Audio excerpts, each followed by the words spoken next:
AI రంగంలో మరో సంచలనం. ఆంథ్రోపిక్ టూల్తో సాఫ్ట్వేర్ మార్కెట్లు డమాల్. ఏఐ రంగంలో అగ్రగామి సంస్థ అయిన ఆంథ్రోపిక్ తాజాగా సరికొత్త ఏఐ టూల్ను విడుదల చేసింది.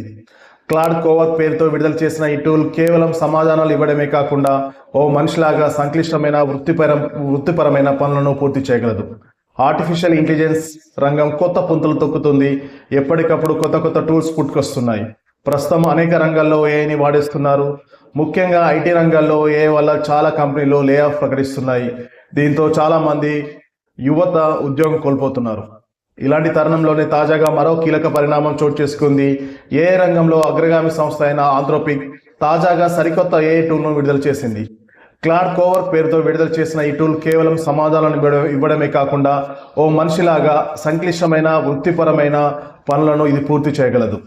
ఆంథ్రోపిక్ సంస్థ తన క్లాడ్ ఏఐ అసిస్టెంట్లో భాగంగా క్లాడ్ కోవర్క్ అనే కొత్త ఏజెంట్ టూల్ను విడుదల చేసింది.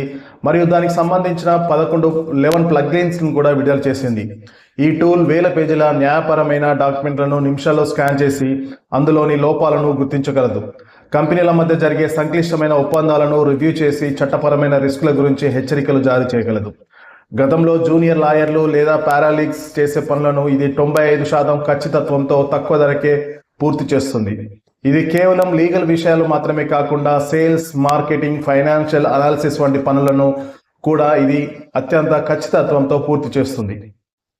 గతంలో కంపెనీలు తమ లీగల్ డాక్యుమెంట్ల కోసం లేదా డేటా అనాలిసిస్ కోసం థామ్సన్ రైటర్స్, లెక్సీ నెక్సిస్, వోల్టర్స్ క్లూవేర్ లాంటి ఖరీదైన సాఫ్ట్వేర్ సబ్స్క్రిప్షన్లు తీసుకునేవి. ఇవి చేసే పనులను ఆంథ్రోపిక్ ఏఐ టూల్ తక్కువ ధరకే చేస్తుండటంతో పాత సాఫ్ట్వేర్ కంపెనీల అవసరం తగ్గిపోతుందని ఇన్వెస్టర్లు ఆందోళన చెందుతున్నారు. ఎందుకంటే ఆ సాఫ్ట్వేర్ కంపెనీలు సబ్స్క్రిప్షన్ల నుంచే ఆదాయం పొందుతాయి.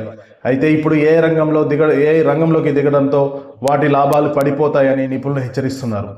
భారత ఐటీ కంపెనీలైన టీసీఎస్, ఇన్ఫోసిస్ లాంటి కంపెనీలు అందించే లీగల్ ప్రాసెస్ అవుట్సోర్సింగ్ సేవలకు కూడా భవిష్యత్తులో గిరాకీ తగ్గే ప్రమాదం ఉందనేసి చెప్తున్నారు. అందుకే ఇన్వెస్టర్లు తమ సాఫ్ట్వేర్ షేర్లను విక్రయించేందుకు మొగ్గు చూపుతున్నారు. ఈ ఒక్క వార్త వల్ల ప్రపంచవ్యాప్తంగా సాఫ్ట్వేర్ రంగంలో సుమారు $285 బిలియన్, అంటే మన కరెన్సీలో దాదాపు 24 లక్షల కోట్ల సంపద ఆవిరైపోవడం ఇప్పుడు సంచలనంగా మారింది. సాఫ్ట్వేర్ మార్కెట్లో గందరగోళం నెలకొనడంతో ఆంథ్రోపిక్ కూడా దీనిపై స్పందించింది. తమ లక్ష్యం మానవ మేధస్సును భర్తీ చేయడం కాదని, దానికి తోడుగా ఉండడమే అని తెలిపింది. ఈ టూల్స్ నిపుణుల ఉత్పాదకతను పెంచుతాయని, వృత్తిని దెబ్బతీయడం కాదని పేర్కొంది. ఇదిలా ఉండగా మైక్రోసాఫ్ట్, గూగుల్ లాంటి బడా సంస్థలు ఏఐ టూల్స్ కంటే ఆంథ్రోపిక్ ఏజెంట్లు వేగంగా పనులు పూర్తి చేస్తున్నట్లు నివేదికలు వెల్లడించారు.